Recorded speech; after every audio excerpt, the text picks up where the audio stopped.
पशुपति व्रत 5 सोमवार के व्रत होते हैं। घर में मीठा बनाओ, बाबा की पूजन के लिए जाओ। सुबेरे जो थाली पूजन करके आए हो वही थाली शाम को जाना चाहिए। 6 दिए लगते हैं, 6 ही दिए पहले बाबा के मंदिर में जमीन पर रखना चाहिए। 5 दिए जलाओ, 1 दिया बिना जला रखो जमीन पे ही बाबा के सामने। प्रसाद के 3 हिस्से करो, 2 हिस्से मंदिर में, 1 बिना जला हुआ दिया वापस थाली में, और प्रसाद का 1 हिस्सा थाली में। बाबा को प्रार्थना कर कर पूजन कर कर आओ। 6ठे नंबर का जो दिया लेकर आई हो बिना जला, वो अपने घर में प्रवेश करते समय सीधे हाथ पर दरवाजे के बाहर बैठकर उसको प्रज्वलित कर दीजिए। सीधे हाथ पर उसको प्रज्वलित करो। बाबा से प्रार्थना करो, बाबा आज मेरा पहला पशुपति व्रत है, मेरे बाबा स्वीकार करना। मन में कामना लेकर व्रत करा है बाबा, तो सबकी झोलियां भरता है दाता, मेरी भी भरना। बाबा से प्रार्थना। जब 5वां व्रत, मान लो अगर कहीं जाना पड़ जाए, कोई काम पड़ जाए, तुम्हारा कोई दूसरा व्रत आ जाए, तो पशुपति व्रत रहने दो, पहले आपका जो व्रत आप पहले से करते आई हो वो कर लो। 5वां व्रत हो 108 फूल की पंखड़ी, चावल का दाना, जो तुम बाबा को समर्पित कर सकती हो वो बाबा को समर्पित कर कर प्रसाद के वही 3 हिस्से, 6 दिए और 1 श्रीफल भेंट मंदिर में समर्पित करके दिया लेके वापिस आओ। जो प्रसाद का 1 हिस्सा लेकर आई हो वो किसी को नहीं देना है। हर व्रत में वो प्रसाद सबसे पहले खाइए, उसके बाद भोजन करिए। पहले प्रसाद खाना है, उसके बाद भोजन करिए। पशुपति व्रत को नियम से धारण कर। एक बार अगर व्रत कर लो तो 2-3 महीना रुको, एकदम लगे लगाए व्रत ना करिए।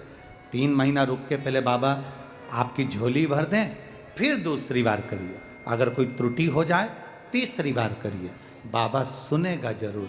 हम यहाँ से किसी को बुलाएं, कमलेश कमलेश कमलेश, 1 बार आवाज लगाएं नहीं सुनेगा, 2 बार आवाज लगाएं नहीं सुनेगा, तीसरी बार आवाज लगाएं और जम के चिल्लाएंगे तो कमलेश जो भी होंगे वो पलट कर देखेंगे। उसी तरह एक व्रत में अगर बाबा ना सुने, 3 महीने बाद फिर करिए, फिर बाद में करिए, बाबा सुनेगा जरूर और झोली भरेगा जरूर, सुनेगा। आए समय आया, 12 ज्योतिर्लिंग का स्मरण कराया। भगवान शिव की अनुपम ज्योतिर्लिंग का स्मरण कराते हुए प्रथम सोमनाथ जी का वर्णन किया, फिर भगवान आनंद के साथ सोमनाथ बाबा का वर्णन कर कर मल्लिकार्जुन बाबा का स्मरण कराया। महाकाल बाबा का स्मरण कराते हुए ओमकारेश्वर बाबा के लिए भगवान विंध्य पर्वत पर विराजमान हुए। नर नारायण के लिए भगवान केदारेश्वर बन गए। बाबा भीमाशंकर बनकर भीम का संहार कर दिए। विश्वनाथ के रूप में बाबा भरण पोषण करने के लिए मनुशत्रुपा के लिए विराजमान हुए। त्र्यंबकेश्वर गौतम बाबा के लिए बाबा ब्रह्मा विष्णु महेश त्र्यंबकेश्वर के रूप में विराजमान हुए। बाबा वैद्यनाथ भगवान रावण के शिवलिंग को भगवान भूमि पर विराजित होने पर विराजित हुए। नागेश्वर दारुक नाम के राक्षस का संहार बाबा करे हैं।